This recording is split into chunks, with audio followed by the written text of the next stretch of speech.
first day of July 2022. Housekeeping rules, please.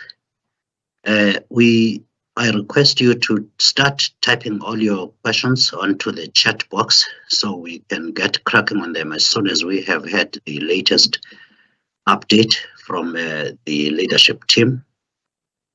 And we will release the recording of this meeting as soon as we can after the end of the meeting.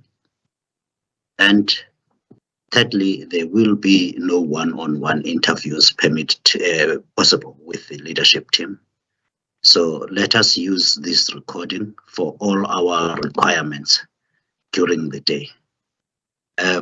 First point, the eThekwini municipality is still not being load shed, and that is because of the continuing problems there. They are still trying to restore their network properly. Load shedding them at this point might cause additional problems for the customers there.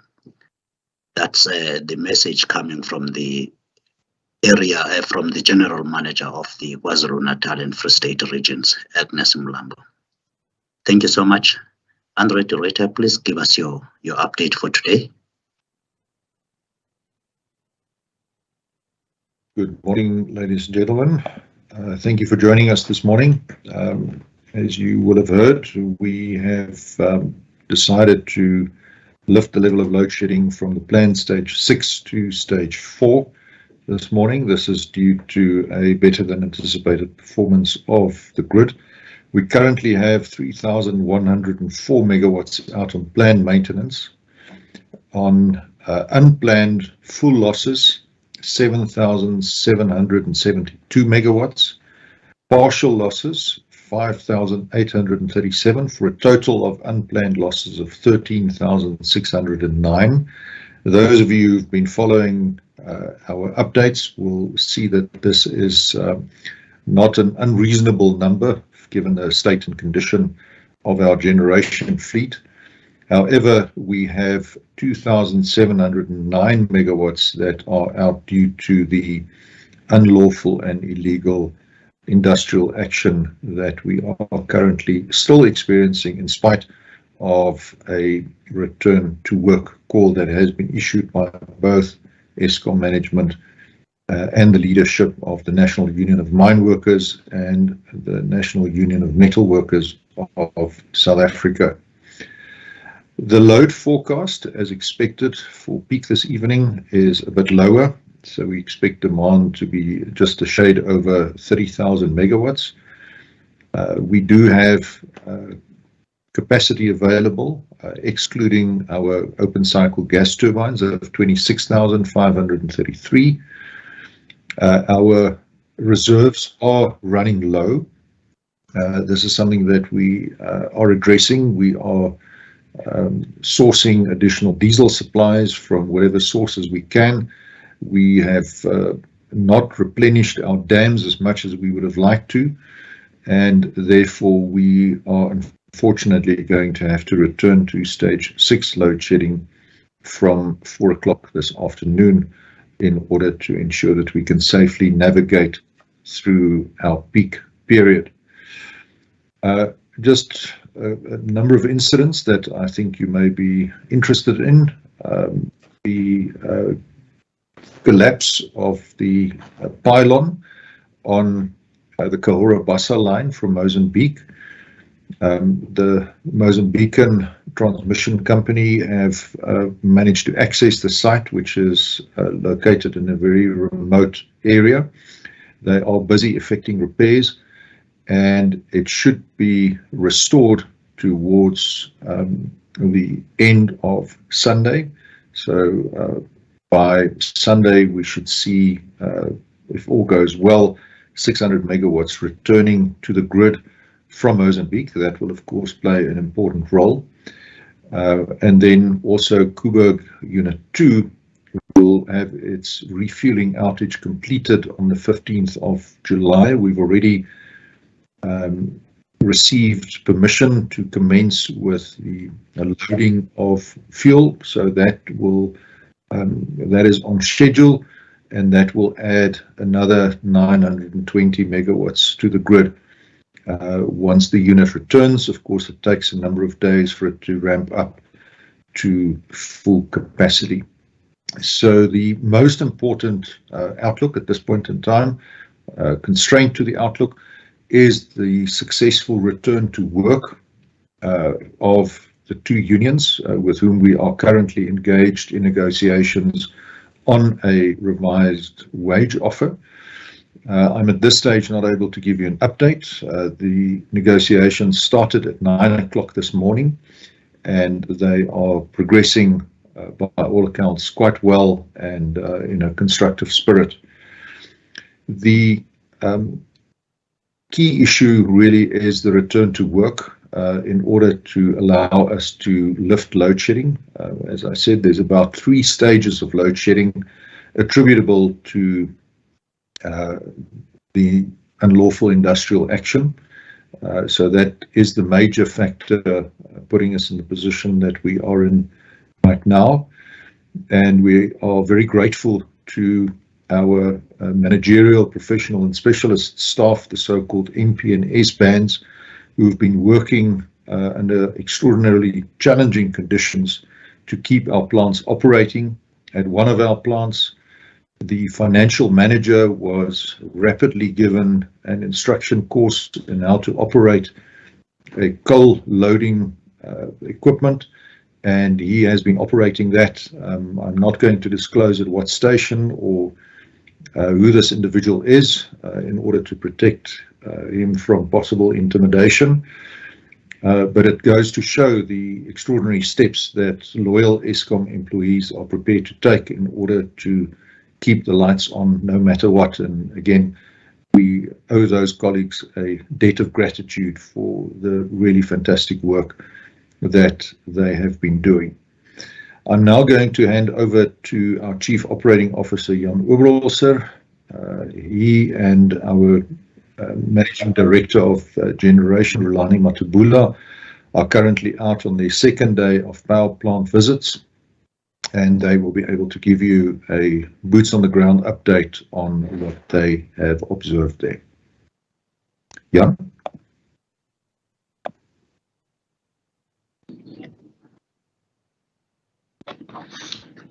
Thank you, Andre. Good morning to all connected today. As the GCS correctly just stated, Rulani and myself is now for the second day visiting power stations. Yesterday we went to Arnott, to Duva, to Matla and Letabo. This morning we've been to Camden, and currently, as I'm speaking to you and Rulani as well, we're at Majuba Power Station. So the intention is then to visit Monday and Tuesday the remainder of the power stations, and to really, the main purpose is to thank those colleagues of ours that have stepped up to the higher call of duty, to really thank them as well as their families. Now, over the last 3 days, we have returned units at Camden, at Tutuka, Kusile, Kendall, as well as Majuba. However, some of these tripped and were returned on the same day, and others were returned then from previous failures. Now, in some cases, other units that have tripped have not been able to return due to various reasons. One being the unavailability of operators at some of these power stations.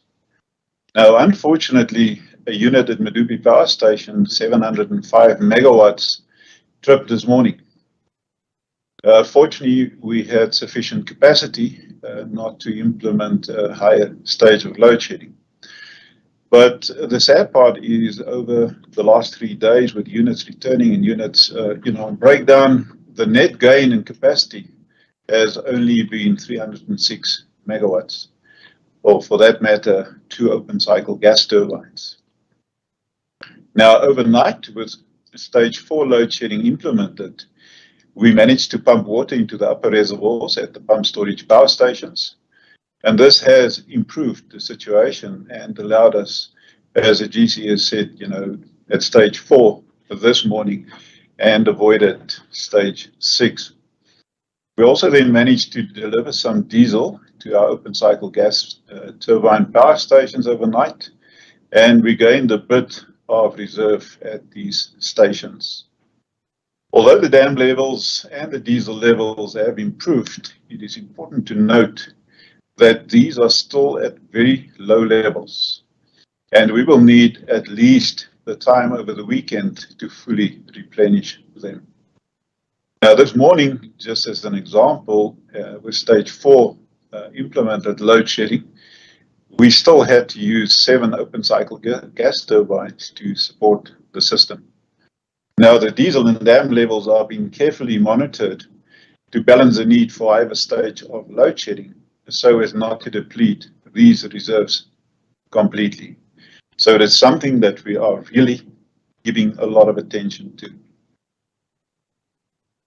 We have managed to obtain additional diesel volume in Cape Town for the Ankerlig power station. However, this needs to be moved to the power station by road tankers, and logistically it will take time to deliver to the power station. Now, later this evening, we are expecting to return the unit that tripped this morning at Medupi, as well as an additional unit at Duva power station.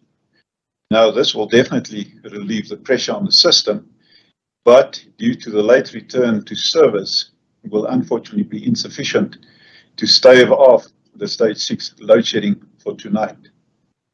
Now, the return to service of other units has been delayed due to the lack of operating staff available at the power stations to return these units. Now, these operators are highly skilled, and returning these units without these operators runs the risk of damaging, these generators that need to return. I'd like to emphasize also what the Group Chief Exec just said, and like to point out that the effect of the illegal actions is at more than 2,500 megawatts, or for that matter, 3 stages of load shedding of generation capacity is unavailable to be returned to service due to the lack of operators. Then we also do not have time currently to attend to some of the damage that has occurred during this period. Over and above the more than 2,500 megawatts of current capacity that is not available, there's a further 2,600 megawatts of generation capacity at risk due to the prolonged unlawful behavior.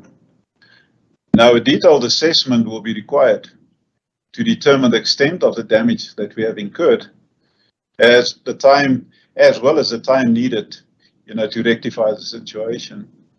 And this will be a challenge in itself, given, the constrained system that we are operating. I think it's also important to note that during this time, the system may be more unreliable and unpredictable due to the way we had to operate the system. Now, I've seen in the media some speculation about blackouts, and I thought, let me just deal a little bit with, these concerns that we are experiencing, from various sources. Now, every minute of every day, the system operator balances the supply and demand to ensure that power system is balanced and that it's stable. So to ensure the reliability and to ensure the integrity of the system at all times. Now, under normal conditions, generation is dispatched to meet the demand for electricity as and when our customers require it. Now, when there is insufficient generation capacity available, as it's currently the case, the system operator is compelled to reduce the demand on the power system to match the available generation capacity. Now, by load shedding preemptively, we are ensuring that the power system remains in balance and that the 50 hertz, or the heartbeat of the system, remains stable and predictable. Now, from a customer perspective, it may appear that the power system is in danger of collapsing or blackout. But because the supply and demand is balanced and maintained, and sufficient reserves are held back, the system remains stable and at no higher risk than normal. Now, unfortunately, operations have not recovered sufficiently at our power stations, hampering efforts to return generators to service. And this will necessitate the implementation of stage 6 load shedding again today from 4 o'clock to 10 o'clock. And thereafter, stage 4 will be implemented over the weekend from 7 o'clock until midnight, with stage 2 being implemented from midnight up until 7 o'clock in the morning. Now, it is unfortunate that intimidation and unlawful action and acts continue. Now, Eskom appeals to its labour partners and striking employees to embrace the higher purpose of putting the people of South Africa first, respect the law, and to desist from illegal and undemocratic conduct. Let us clearly understand the current challenges related to unemployment in the country and the negative contribution this has on the economy and the lives of 60 million people of the country.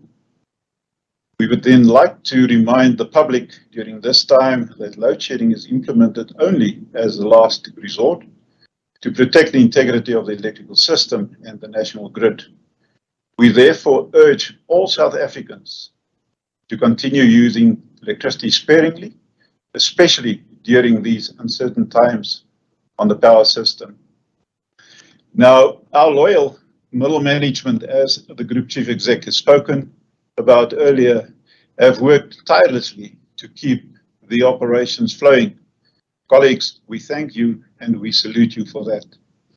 Now, Eskom would like to also take this opportunity to thank our Munich partners and control center staff who tirelessly as well implement the load shedding according to schedule.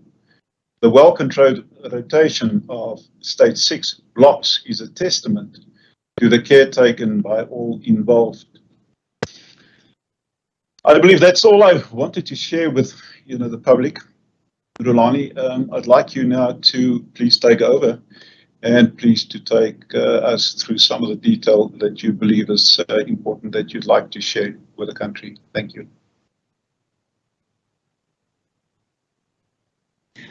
Good morning to everyone connected.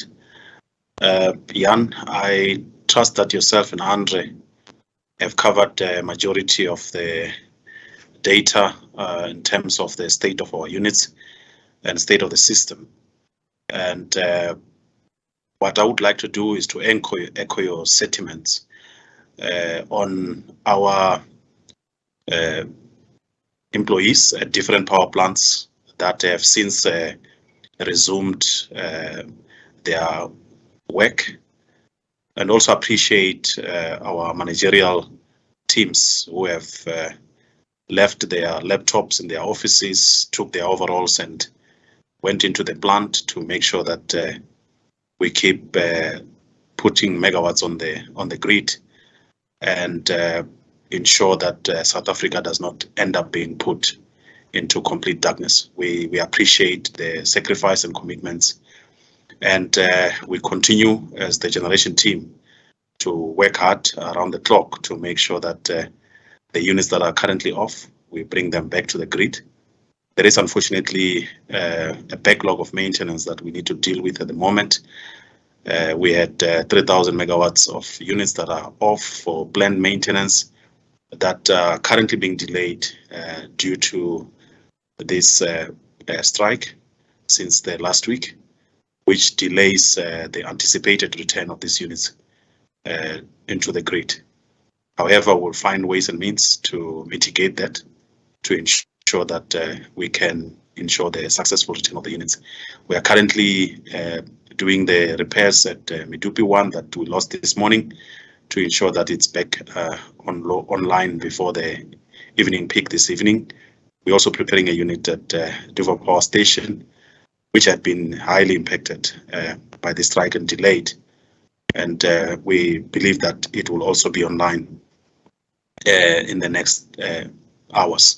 So, Jan, I would like to really appreciate our men and women that have continually ensured that we put megawatts on the grid during this difficult time. Thank you very much.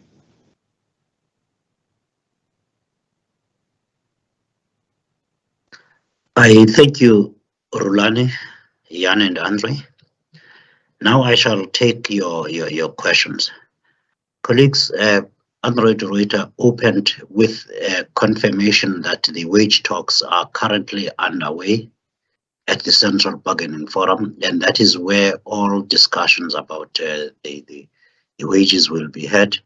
Eskom will communicate when there is something to communicate with, when there's something else to say. At this point, the confirmation is the talks are currently underway. So I will not go into the questions about what does Eskom expect or when it wants to finalize the discussions. I'll take the question from William Horn of Netwerk 24. Can we please get an update on diesel? How much diesel is Eskom currently consuming at stage 6? Who are Eskom's suppliers? If many, please list some of them. What are the diesel stock levels at Gorikwa and Ankelech? Do suppliers still have enough diesel? Jan, please, will you answer those questions? Thank you. Thank you, Sigunati. William, how much diesel are we using during stage 6 load shedding? It depends. It depends on the time of the day and it depends on the demand at that point. But what you can, like I said to you this morning, during stage 4, we used 7 open cycle gas turbines. Now, it can go up to about sometimes 16, 17, 18 of these units. But typically when we implement stage 6, that is then to limit the usage of our emergency reserves, that is water as well as diesel. Let's use on average, just to give you an average, I would guess about 8 open cycle gas turbines. Now each of these units are consuming 14 liters of diesel a second. So you can do the calculations yourself. So it is a significant amount of diesel that we are using. So I'm going to repeat it again. So if we use 1 open cycle gas turbine, you can use 14 liters of diesel per second. So what you can do, you can times it by 60, and then the number of hours, and then you will see how many liters of diesel that we have used. Now, who are the suppliers? I will provide that information to yourselves, after having consulted. But we do use a state-owned company, Petro SA, extensively for Gorikwa in Mossel Bay. But then we do have some other suppliers and some ad hoc suppliers that we are using as well. Now, what are the diesel stock levels at Gorikwa? We just in the mid-70s, about 70, 76, when I checked a while ago, 76%. And at Ankerlig, because we had the opportunity, because of stage 6 and stage 4 load shedding, that we upped that diesel level from where it was alarmingly just about 30% to just about above 40%. So that's where we're standing now. Do suppliers still have enough diesel? I believe that we have some challenges with some availability of diesel volumes. However, and I can really comment the suppliers as well as the ad hoc suppliers for coming, and coming to the party and understanding, where we find as a country ourselves and making volumes available. Now, we have a ship that will be docking over the weekend, and then I believe that we will be in a much better position. Thanks, Sigunati. Thank you, Jan. Andre, anything to add? Yep. Thanks, Jan and Sigunati. The total spend for the month of June was 1.54 billion against a budget of 700 million. So we spent double the allocated amount, and that continues a trend that we've seen for the year, where we have spent so far in our financial year to date 4.14 billion versus a budget of 1.99 billion. Some of it obviously due to higher diesel prices as a result of very high crude oil prices, but we have also been consuming substantially more diesel in order to avoid load shedding. So I just wanted to add those figures. Thanks. Thank you, Andre.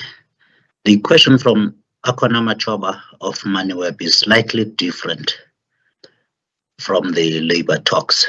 What recourse is Eskom planning against workers who are striking illegally? Andre, Doretta?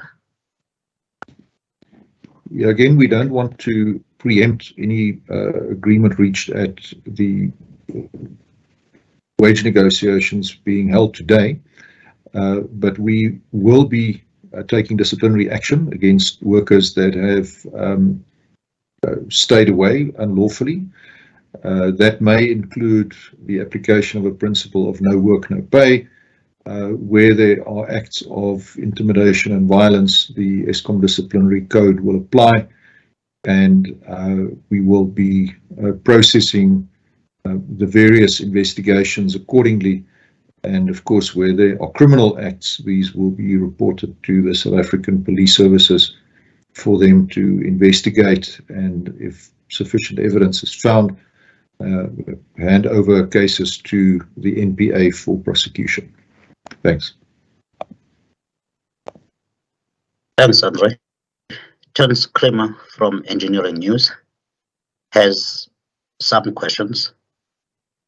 Were any immediate supply or demand side options to alleviate load shedding proposed during the recent roundtable that Eskom has hosted with energy experts? Have the next parcels of Eskom grid-ready land for renewables been identified? When will the bidding process begin? NERSA has published its RFD for the 2022-23 multi-year price determination. Has Eskom decided on its response? Are you able to take these, please, Andre? Sure, Sikanati. Terence, yes, the answer is that we did consider supply and demand side options to alleviate load shedding. These options are under consideration and under investigation. Again, some of them require policy interventions, so we have been engaging with our shareholder, and we will leave that to the policy side to decide on, but we have certainly provided our input into opportunities for us to bring a rapid conclusion to load shedding through interventions on both the supply and the demand side. In answer to your second question, have the next parcels of Eskom land been identified? Yes, they have. We intend to approach the market by August, and that is when we will commence with the process. I may also add that we are doing an extensive survey of all of our land as well as grid connections, mapping this on our geographical information system, GIS, with wind and solar data as well as land ownership, with a view to identifying which areas can offer immediate grid access. And our intention is to, as soon as we have a web accessible site, make this information available to potential developers and the general public for that matter on a real-time basis, so that the information is at the disposal of anybody who would like to connect to the grid. We have taken note of the NERSA documents, and this is something that we are considering. Our distribution team as well as our regulatory team are going through this in detail, and once we've collated all of our comments, we will provide our response to NERSA. Thank you, Sikanati.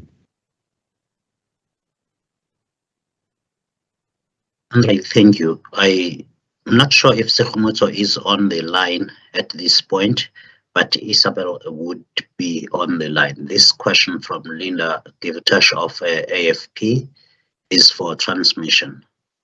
What is the effect on the load shedding on the grid infrastructure? What is the risk of increasing the level to stage 8? What could prompt the decision to raise the level of load shedding? Do you want to take those, Andre? Or, we have Linda coming on there as well. All right. Isabel, do you want to take it or I can take it? Isabel, please. Thanks, Andre. Good morning, everyone. So the risk of level 8 is very, very, very low, but it depends on what happens on the system, so we cannot exclude any up in load shedding levels at this stage. We are not preempting anything beyond stage 6 at this point in time. It depends on what happens on the network as we move along. So that is the short answer. Let me just see what the rest of the question was, Linda.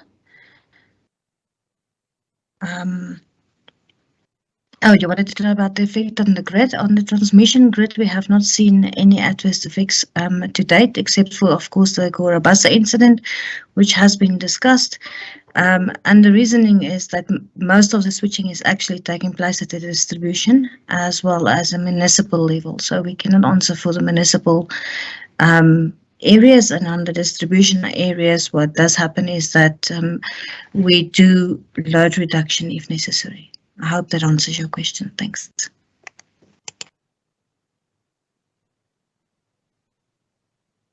Thank you, Isabel. That's Isabel Fick. She is a general manager in the System Operators Office. Thank you for that response. We have next Dinin Erasmus from Business Day.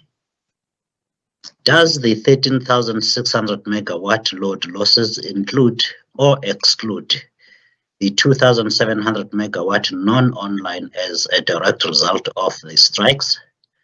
Roughly how many workers are not back at work yet? Will wages be docked for those who are unable to get to work due to intimidation? Andre, you answered that last question about disciplinary processes, which may or may not include docking wages. Can you answer the first two, please, or shall we leave Jan that? I will answer the first one. Rulani can tackle the next one. Does the 13,600 losses include the 2.7? Yes, it does. Rulani? Yeah, thanks, Jan. Three of our power stations are the ones that are currently mainly affected, and 90% of our non-beginning employees at those 3 power stations have not reported for work, and due to also intimidation, even some of our contracted workers of our service providers are also finding it difficult to come to work, and that is what is affecting even some of the maintenance work that we supposed to do on the units that are off for planned maintenance. Thanks, Jan. Rulani, please stay right on there. Please clarify, one, what are these 3 power stations? And you say 90% of bargaining workers at those power stations, not across Eskom, am I correct? Yes, not across Eskom. It's mainly on those. As I'm seated here, it's only on those 3 power stations, which is Matla, and Rina, and Arnold power station. Thank you, sir. The next question is from Anton Mayer of Pretoria FM. Were you able to determine whether any damage were caused to power station infrastructure during the illegal strike? What is the load shedding outlook for the weekend? The last question, Anton, has been answered. Any damage due to the illegal strike? Jan, Rulani? Rulani, please. Yeah. What we are aware of, Sikonati, is that there is currently maintenance that is not happening at most of our plants, and that by itself results in defects that are not being addressed, and that constitute, major failures on our plant. So there are plants that are critically affected on the stations that I'm referring to, and that will take us some time for us to be able to fix those. Thank you, Rolani. Dineen Erasmus, your questions on diesel have just been answered by both Jan and by Andre. I shall move on to Terence Creamer. In your analysis, what is motivating the ongoing wildcat actions, given that unions have made a clear return to work calls? In other words, is the motive, in your view, only confined to the wage dispute? Second question, during your visits to the various power stations, have you seen any evidence of sabotage? This third question to Mr. Durator, any response to renewed calls for your resignation? Andre, you can take all of these questions, please. Right, thanks, Terence. On the first question, I don't want to speculate on motivation for wildcat strikes, where workers at certain power stations are defying the instructions or requests from union leadership. I think those questions are best addressed to union leadership itself, and in fact then they can explain the actions of their members and why we have seen the behavior that we have seen. So I would suggest that you direct that at them. I will hand the second question to Rolani. I think he's best placed to answer that one. And on the third one, my answer is no. Thank you. Yeah, thanks, Andre. Yeah, during our visit to the power station, we have not observed any evidence of sabotage, except that some of our employees, they had their own personal properties, such as vehicles, that were damaged for those employees who had reported for duty.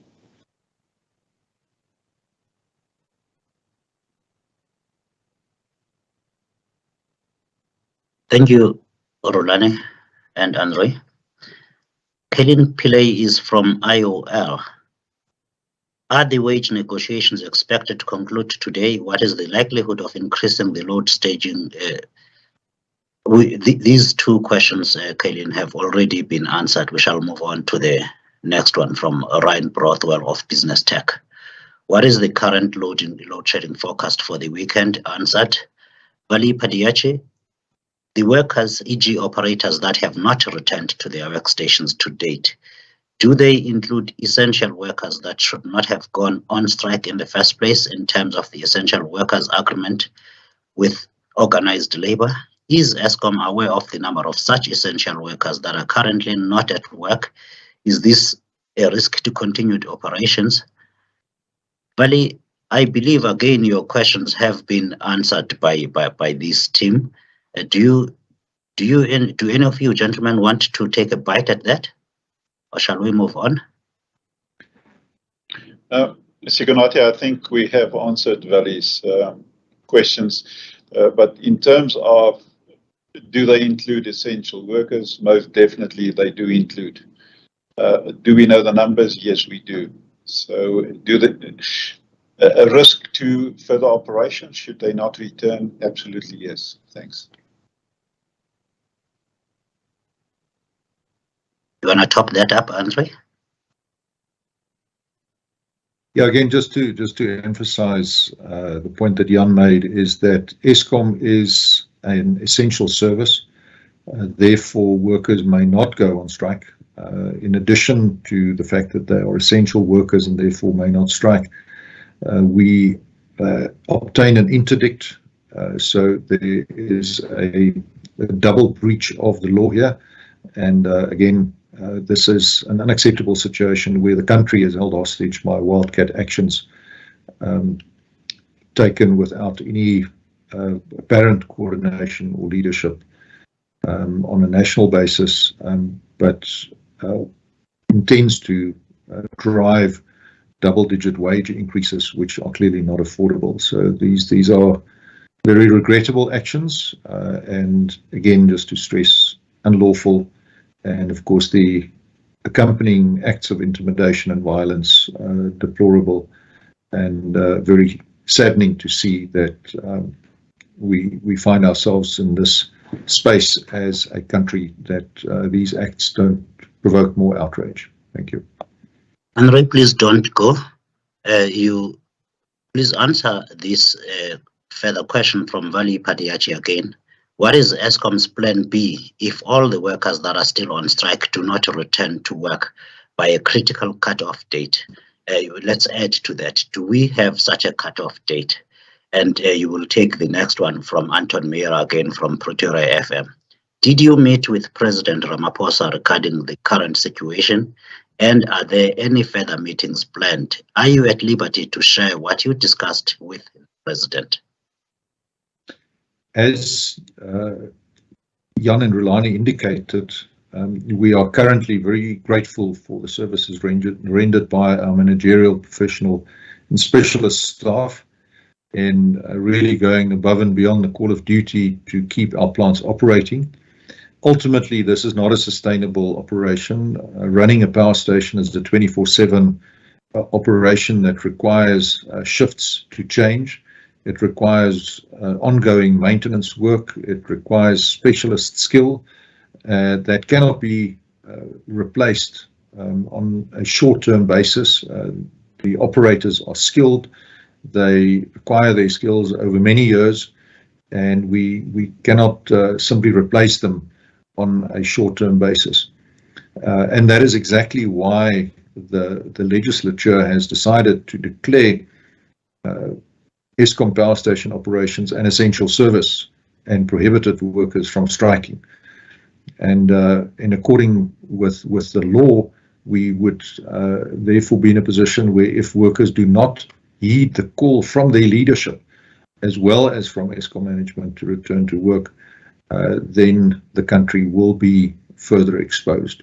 And again, I would suggest that journalists on this call perhaps address those questions to some of the union leaders at power plants to hear what their logic and rationale is for the action that they are embarking on. Responding to Anton Meyer, I was involved in two meetings, as a matter of fact, with the President in the company of Minister Pravin Gordhan. We fully briefed the President on the situation. He is seized with the matter. We discussed a number of potential options. I'm not at liberty to disclose the nature or the content of these discussions. I will leave that to the President and the Minister to announce, and that may or may not take place in due course. So apart from confirming that I have personally briefed the President, I cannot give you any further information on the nature of those discussions. Thank you, Andre. The next set of questions come from Jan Dilange. Jan is with a report of Media 24. As far as I'm aware, unions have for years tried to conclude a minimum service level agreement with Eskom in terms of the essential sections of the Labour Relations Act. Eskom didn't respond to these requests. Why is a minimum service level agreement not in place at Eskom? Andre? Jan, I must admit, I'm not aware of the information that you are citing. Perhaps if you're good enough to share that with us, we can respond to it.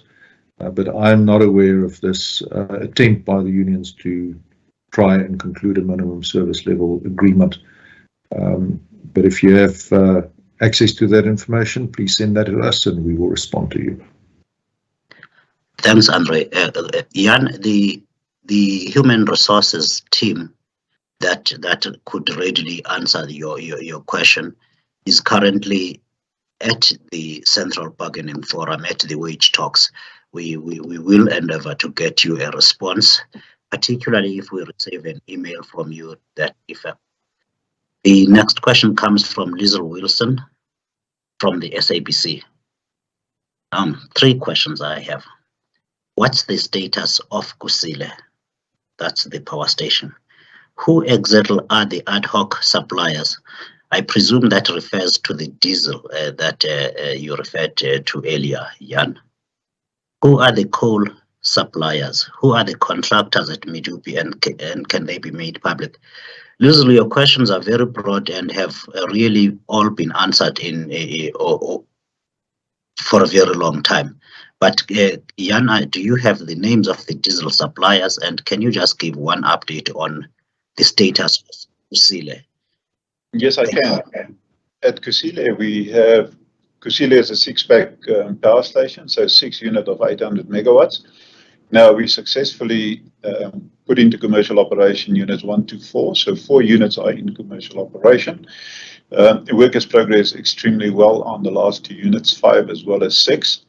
I believe that we are very close to 85% of the construction component has been completed.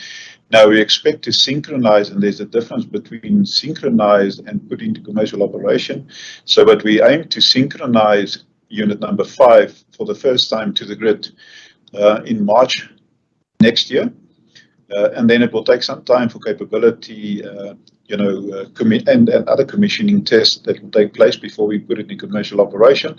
And then the aim is to put the last unit to have it first synchronized before the end of 2023.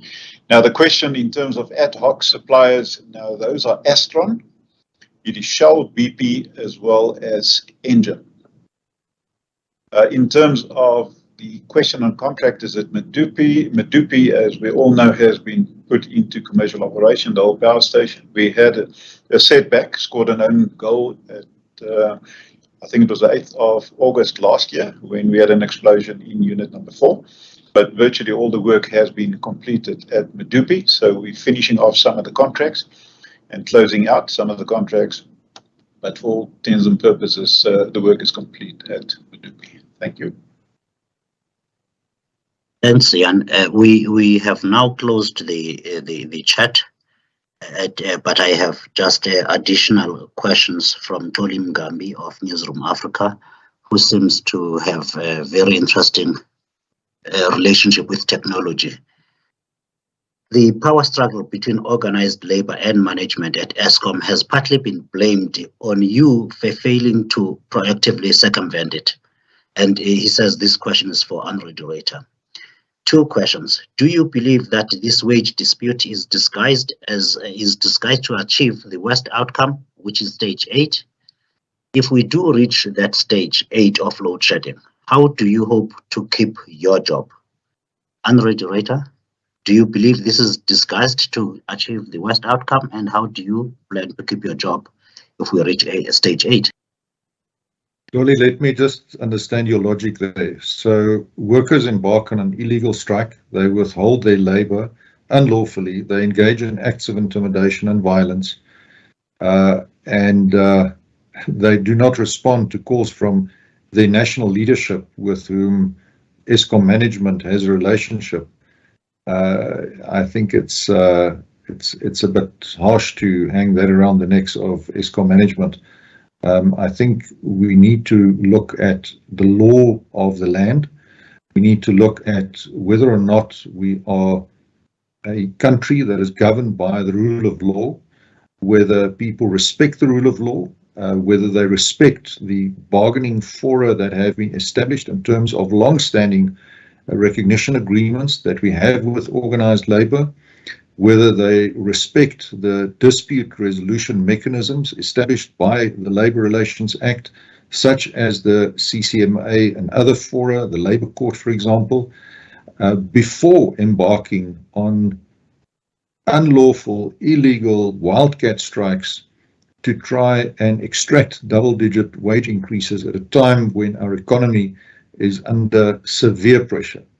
That, to my mind, I think is a question, again, that you should best address to those workers who have seen fit to engage in this action.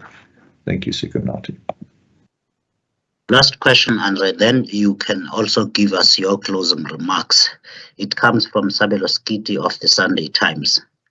Outside of the labor issues this week, can Eskom tell us how many of their coal stations are adequately staffed with requisite technical skills? And how does this affect the preemptive maintenance done on these stations? That's the last one. And as I have said, colleagues, we will distribute this recording as soon as we've been able to download it. Andre? Yeah, I think I'm going to answer the question by passing it on to Jan and Rulani. They can give you an overview of the level of technical skill in our power stations and make sure that we can give you a feel for what we're doing to address the skills gaps that we do have. Jan, Rulani? Thanks, Andre. I will come in and then Rulani can also please just build on what I'm saying. We do have sufficient warm bodies. However, a warm body with a qualification doesn't mean that when you are appointed in a certain position, that you're actually competent to execute the activities as required for that specific activity, as that specific position. So, and with this, I'm not saying that the individuals, our colleagues appointed, do not have the potential. I'm not saying that at all. However, in order to be skilled and competent means that you need to be trained, exposed, and developed. It also means that you have to have a coach and a mentor. However, that is something that is not in place 100%, and that is something that is taking a lot of focus and receiving a lot of attention. What we have also realized is that some of the pipelining, usually when your hair is getting as grey as mine and time passes on, that you need succession in place. You also then need pipelining in place. Now, these are also some of the things that, for whatever reason, we haven't given enough attention. So that is something that is taking the necessary focus as well. So in a nutshell, we have we have colleagues with a lot of potential and an ability in time to execute what is required from them. However, we need to train, develop skill, coach and mentor those colleagues in order to be able to sustainably provide, that service that is required. So there's a lot of focus on training and development, and we also understand that the human capital, our people, is the most important asset, to our organization. And this is what we must make sure that we focus on and get those colleagues, to the level that is required to ensure sustainable performance of the generation business. Thank you. Rulani? Jan, it's well covered. Thank you.